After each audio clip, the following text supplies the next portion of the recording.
Off to a bit of a slow start. As planned, I went to Club Lure tonight in Hollywood.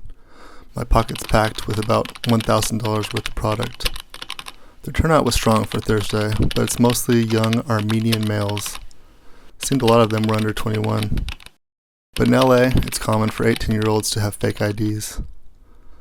The problem for me is that these kids are generally inexperienced with nightlife and even lesser experienced with drugs. They're just stoked to be drinking alcohol on a school night. After paying the $20 cover, I'm through the line in about 15 minutes.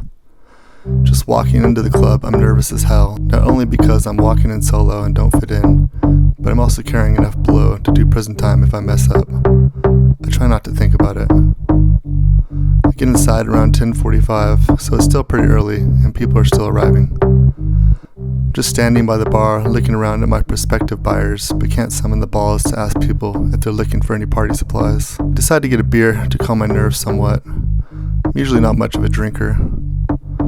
3 minutes and 1 beer later, and I don't feel much better.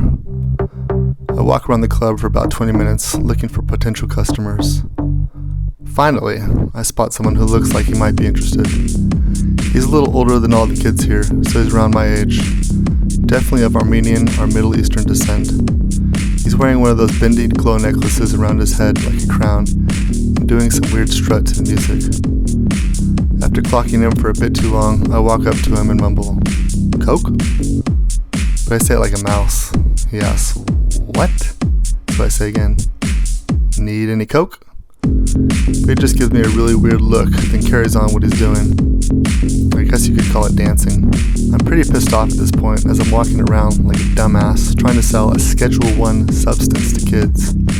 Down $10 on a beer and feel like I'm sticking out like a nun in the KKK. Then a brilliant idea pops in my head. If I want to sell this shit, I need to get on the level. Although this will be exactly the second time I break the rule of getting high in your own supply, even before I've made one sell, I'm convinced that this will help. I don't need to sell these drugs, they'll sell themselves. I just need to make it known that they're available. How do I go about doing that? By getting on the level. I proceed to the bathroom stall and rip a large bump up my right nostril in one quick blow. Off to the races! This is definitely quality stuff, and I shouldn't have any problem getting rid of it. I kick open the stall and open up a conversation with the first unfortunate soul I see, who happens to be the bathroom attendant. I chat overconfidently with him about God knows what for too long, while I take a pack of gum off his little display and put $5 in his tip jar. At this point, it's on. I have no problem shouting out "cocaine" to any and all passerby. I'm perfectly comfortable walking up to a table and asking one of them if they're looking for coke. I must have asked 10 people and yelled cocaine at another 10 before some kid with a backwards hat finally stopped me and asked how much for a gram. "For you, 50. "Okay, I'll get a G if I can try it first." "No problem," I say. I pull the bag out of my pocket, fine with bumping the dude out in the middle of the club. He stops me and says, "No, not here." Lead him back to the same bathroom stall, lock it behind us, and open a baggie and get a pretty large key bump on my key and offer it to him. He insists, "You first." Surprisingly street smart this guy is. I take a bump and then get him one. He takes a deep breath and lets it take effect. "Nice, I'll get a G." I pull out my Ziploc bag of little baggies and fish out a gram bag and offer it to him. He takes it and hands me 100. "Got change?" Derp. Didn't even think about it. I tell him to follow me and we walk out past the bathroom attendant, who gives me a really weird look when we head to the bar. I order another beer for $8, round it up to 10 with a tip, and I tell him to pay with 100.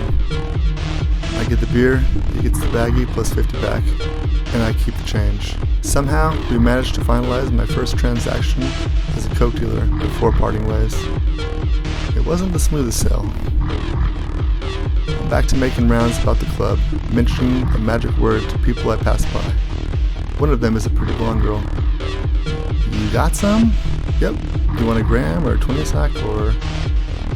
She gets a really weird, confused look on her face and responds, "Oh, I thought it was free."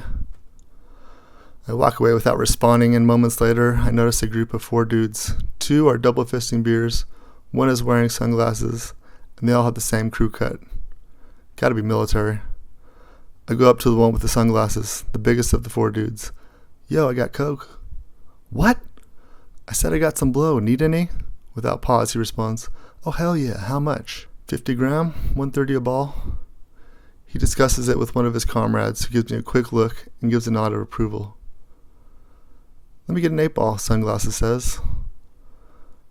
I fish out one of the larger ones while he nonchalantly pulls out 140 from his wallet. I need 10 back, he says, as he holds the wad of cash in front of my face, on display for the whole club. I take the cash, hand him the bag and a $10 bill. He looks at the bag without making the slightest effort of hiding it. If it's cut to shit, we're gonna fuck you up, he says matter-of-factly, with a chuckle. Nah, no way, it's bomb. He opens the bag, he sticks his pinky in and licks it. He gives me a thumbs up. Next time I'll just let the product speak for itself. 2 cells in and I'm making the rounds for a bit more, coming down off the short-lived high while not getting any real bites. I go through periods of walking around and asking, to just standing still, pretending to watch the DJ. Then I go outside to the quiet smoking patio, a break from the chaos. You guys need any coke? It's met with a mix of shakes of the head, looks of disapproval or confusion, adamant no's, and a lot of just flat out ignoring me. Coming down off the stuff makes me feel like shit, which makes me feel even more out of place, as everyone seems to be having a great time. It's now 1:27 a.m., almost closing time. I've been in the club for almost 3 hours and consider briefly doing another line, but I just do my best to keep my mind off it. I figure I'll give it 10 more minutes or 1 more cell before going home, whichever comes first. I want to push it, but most everyone is drunk, coupled up, or guys trying aggressively to not have to go home alone tonight. In other words, everyone's too distracted to give me their money. I pick out a few potentials, and one is a girl who, again, wants some coke. She just doesn't want to have to pay for it. I laugh out of frustration and spend another 5 minutes somewhat angrily yelling it at passers-by while I stand still toward the back of the club by the exit. Finally, I get one drunk guy who's a little older and quickly buys a 20-sack, about a minute or 2 before my 10 minutes is up. On my walk home, I add up my cells in my head. 50 plus 130 plus 20 plus minus $20 cover, minus 2 beers for $20. Grand total of 160. But that's not counting the 2 lines I did myself. Although it's my first night, I'm disappointed. This is way more of a hustle than I anticipated. I was thinking these bags would just fly off the shelf. I've got to be doing something wrong, because at this point, $160 in a night is not worth the risk of getting raped in prison. Sold about 2.4 grams with 2.4 grams of cut. At this point of the 80 grams, which is just mediocre. I'm taking huge risks for little gains, especially considering every goddamn person in the club, including the bathroom attendant and possibly a bartender, know that I was committing a felony in the club. The tiny profit did not make up for the incredible risk I took on. Maybe people just don't like doing cocaine anymore. Maybe not many people at Lure were trying to do blow on a Thursday night. All I know is if I didn't have 77 more grams of this shit, I would have called this project quits at this point. To say I'm having second thoughts is an understatement. This whole idea is horrible.